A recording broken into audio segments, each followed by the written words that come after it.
Hi, this is Logan, Dr. Tom's podcast producer. Sunday morning cafe events are like mini retreats, featuring live music, a thoughtful, research-informed talk, guided discussions, and refreshments. If you'd like tickets for the next event or would like to donate to the mission, you'll find all the details in the show notes and at sundaymorningcafe.com. Hey, buddy. Hey, how are you? 30 shy 1%.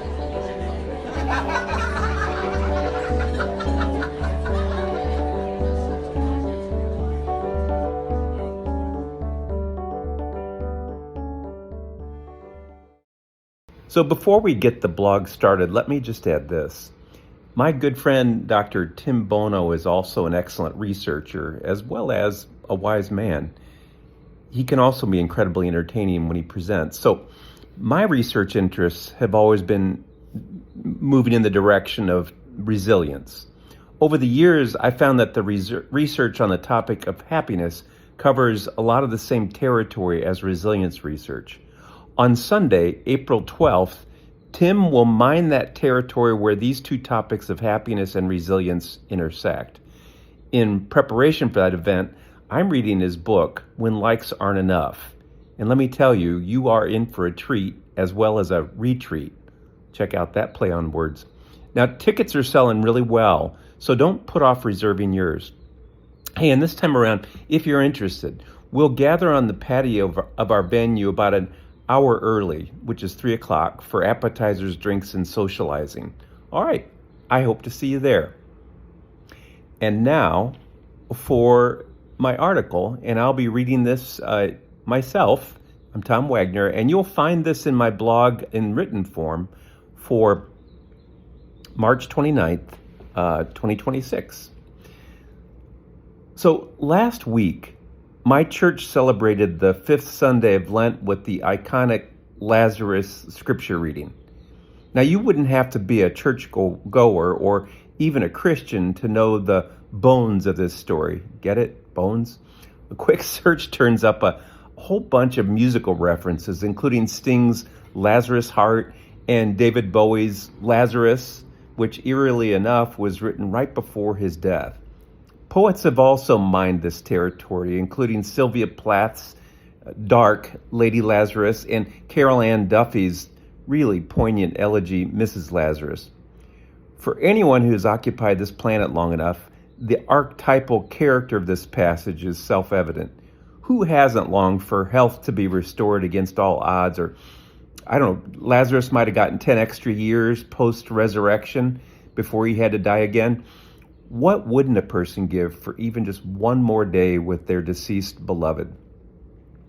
So the pastor of the church where I attended Mass last Sunday elected to go with the whole hog 44-verse long-form version of the story. And so, depending on my mood, one of religion's greatest virtues pretty easily can morph into her greatest vice, namely repetition. On a day when the tide of my religious fervor is run out, these jumbo-sized readings that I've heard maybe 100 times or more conjure my inner Monty Python. I imagine myself using that Holy Grail accent to blurt out, "Skip a bit, brother," while making that circular hurry up hand motion. On a day when I'm more centered, a long story like this one will transform into a familiar old haunt, like a place where God and I can rendezvous over a shared cup of coffee together. That's when I'll do my best to listen with my heart, to see which words or phrases cause a feeling of or a reaction inside of me. When a reaction like that does occur, I'll stop and I'll carefully listen. Thanks to the inclusion of all 44 verses last Sunday, I was able to listen to a phrase that otherwise would have been cut out in the short version. I listened and a phrase did stand out for me and caused me to hear something brand new in that old familiar story. Jesus' decision to return to Bethany to look in on his best friends, including Lazarus, meant coming dangerously close to Jerusalem, the very place where the Jesus squad had recently fled for their lives. So here's what caught my attention. Thomas, the apostle, more or less says something like this: "Well, if there's no talking you out of this trip, then I guess I'll come with you and we'll die together." Now, it occurred to me that Thomas's heroism was about as permanent as a barista's frothy artwork topping a cup of latte. No scriptural account of Good Friday ever records Thomas following through on this courageous oath. So that was toward the beginning of the reading. Right after those words, I kind of zoned out for the rest of the reading in favor of imagining Thomas's state of mind just after Good Friday.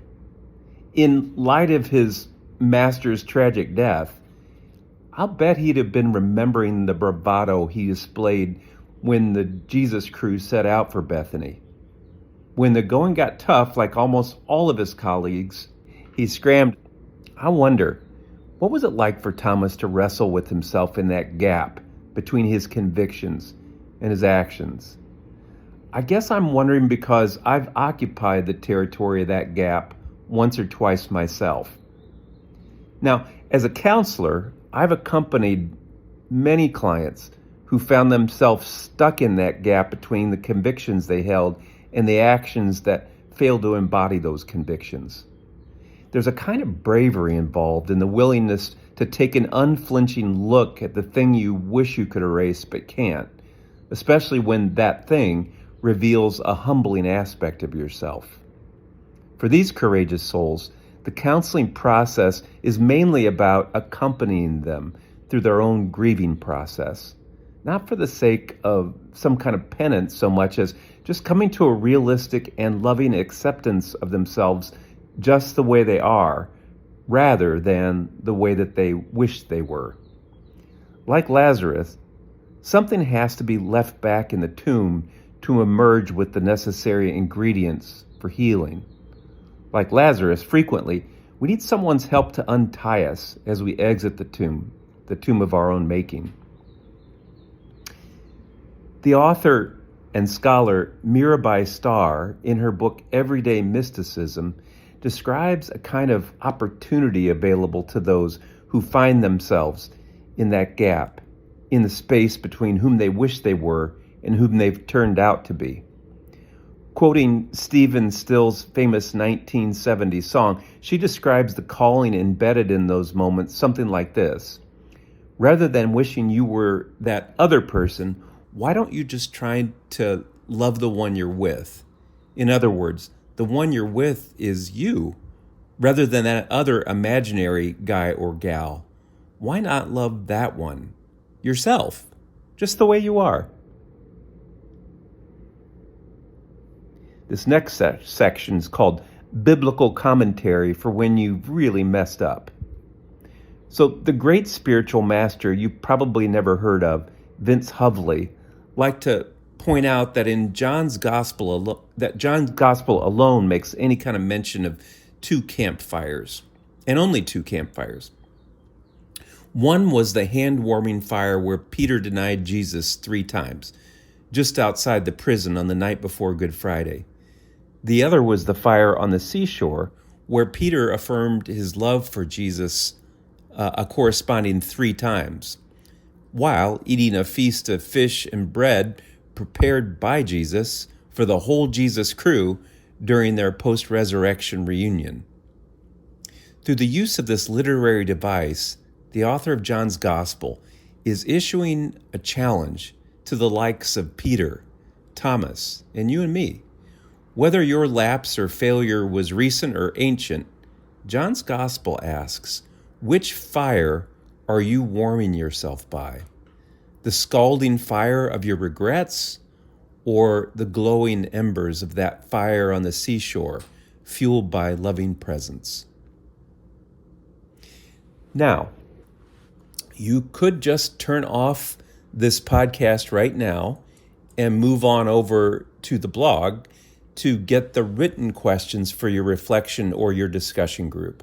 Or you could just stay on and I will give you 5 or so questions right now. You ready? First question. If you're using this article for a group discussion, the following question can only be answered with a great deal of vulnerability. It'll require a real commitment, and that commitment looks like what's said between us has to stay between us. In other words, confidentiality. So, with that covered that whatever's said between you and your group stays there, here's the prompt.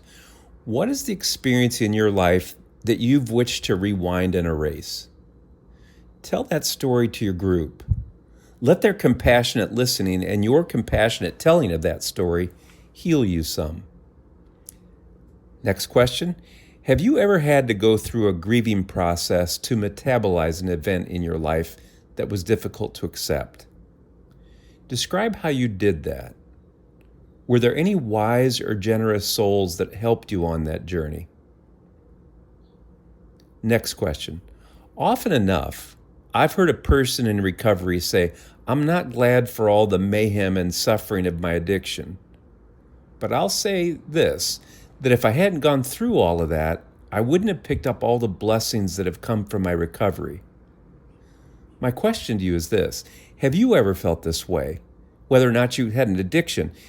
In light of the healing that came from something really hard, have you found yourself with a kind of benefit or blessing that came from that hard experience? And here's my second to last question. What have you found that helps you to love the one you're with, understood as loving yourself, just the way you are? And here's the final question. For this one, I want you to think of a toddler that continually moves toward putting herself in harm's way. Now, and that could be because that toddler meanders out by the busy street or meanders over to maybe a fire, who knows? Now, think of a firm but gentle parent that redirects that toddler towards safety and delight. My question then is this. Are you able to repetitively guide your mind and imagination from the fires of regret to the fires of self-compassion? Hey, thanks for reading. I'll talk to you next week.